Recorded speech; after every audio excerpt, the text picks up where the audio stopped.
അപൂർവ ചിത്രങ്ങളും വിവിധ രാജ്യങ്ങളുടെ വൈവിധ്യമാർന്ന നാണയങ്ങളും ശേഖരിക്കുന്നവർ വിവിധ ഗൾഫ് രാജ്യങ്ങളിലുണ്ട്.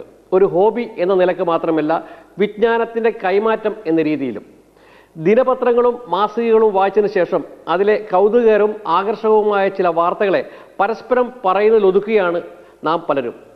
കാലം ആ കൗതുകങ്ങളെ വിസ്മൃതിയിലാക്കി മാറ്റുന്നു. എന്നാൽ അങ്ങനെയല്ലാതെ കൗതുകങ്ങളെ കാലത്തിനൊപ്പം സൂക്ഷിക്കുന്നവരുമുണ്ട് ഗൾഫ് രാജ്യങ്ങളിൽ. അത് ചരിത്രമാവുകയും ആ ചരിത്രം രേഖപ്പെടുത്തുകയും ചെയ്യപ്പെടുന്നു.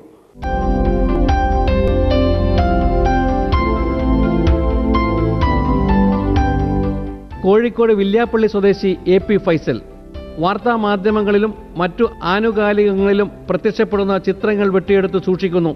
ഇതൊരു വിനോദവും ഹോബിയുമാണ് ഫൈസലിന്. 1989 തുടങ്ങിയ ഈ കൗതുകം ഇപ്പോഴും തുടരുകയും ചെയ്യുന്നു.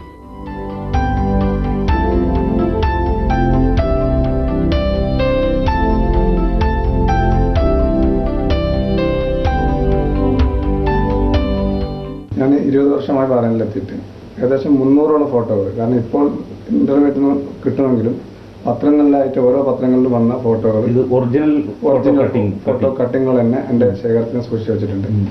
അത് ഓരോരുത്തരും കാണുമ്പോൾ അതിനെ ശരിക്കും ചിന്തിക്കാനുള്ള ഒരുപാട് ഫോട്ടോസുകൾ അതിലുണ്ട്. ഇത്തരം കൗതുക ശേഖരങ്ങൾ പലപ്പോഴും ആ വാർത്താ ശകലങ്ങൾ അച്ചടിച്ചു വന്ന കാലത്തെയും ആ കാലത്തിലെ ജീവിത സംസ്കാര ബോധത്തെയും സൂചിപ്പിക്കുന്നു.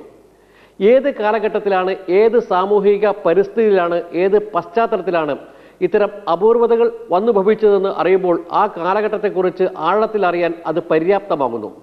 ചിത്രശേഖരവും വാർത്താ കട്ടിങ്ങും ഫോട്ടോയും നാണയങ്ങളും എല്ലാം അത് പിറവിയെടുത്ത കാലത്തിൻ്റെ ദിശാസൂചകങ്ങളാണ്, പ്രതീകാത്മക സൂചകങ്ങൾ.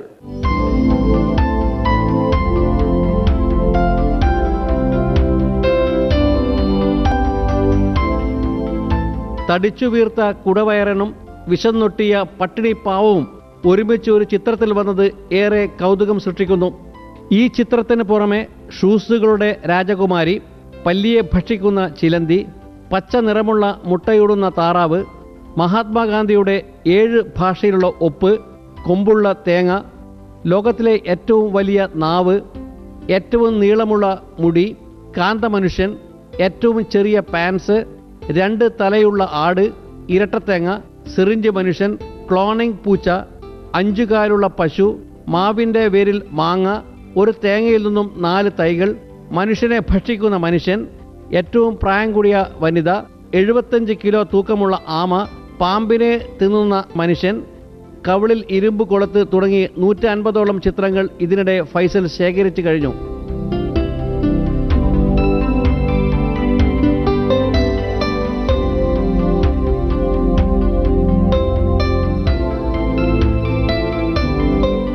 വിപുലമായിട്ടുള്ള ടെലിഫോൺ കാർഡിന്റെ ശേഖരമുണ്ട്. കാരണം ഇപ്പോൾ നിലവിലുള്ള കാർഡുകളൊന്നും ഇനി ഭാവിയിൽ ഉണ്ടാവില്ല.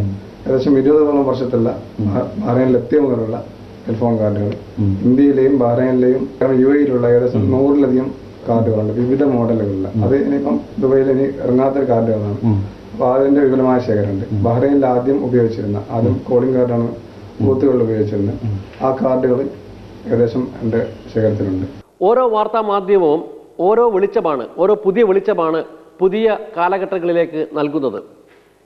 പുതിയ ലോകത്തേക്കുള്ള പ്രകാശം, കഴിഞ്ഞ കാലത്തെക്കുറിച്ചുള്ള പിൻവെളിച്ചം. ആ ചരിത്ര വസ്തുതകളെ നിലനിർത്തിക്കൊണ്ട് പോവുക എന്നത് ഔദ്യോഗികമായി ചെയ്യപ്പെടുന്നുണ്ട്. പല ഗവൺമെൻറ് ഏജൻസികളും വിവിധ മാധ്യമ സ്ഥാപനങ്ങളും പുരാവസ്തു ഗവേഷണ കേന്ദ്രങ്ങളും വലിയ പ്രാധാന്യത്തോടെ ഇത് ചെയ്തു വരുന്നുണ്ട്. എന്നാൽ അതിനപ്പുറത്തേക്ക് വ്യക്തികളുടെ ശേഖരങ്ങൾ എത്തി നിൽക്കുന്നു. ചെറുതും വലുതുമായ കൗതുകങ്ങളെ മയിൽപീലികൾ പോലെ സൂക്ഷിക്കുന്ന സമ്പ്രദായം ഒഴിവ് സമയം യഥാവിധം വിനിയോഗിക്കാൻ പര്യാപ്തമാക്കുന്നു ഗൾഫ് രാജ്യങ്ങളിലെ പ്രവാസി മലയാളികൾക്കിടയിൽ.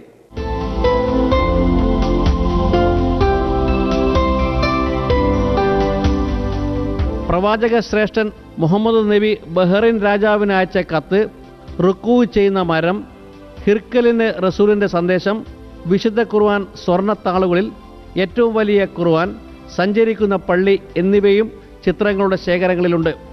India, Pakistan, Bahrain, Qatar, Kuwait, Saudi Arabia, UAE, Muscat, Iraq, Yemen, America, Israel, Philippines തുടങ്ങിയ 20 രാജ്യങ്ങളുടെ വൈവിധ്യമാർന്ന നാണയങ്ങളും ശേഖരിച്ചിട്ടുണ്ട്.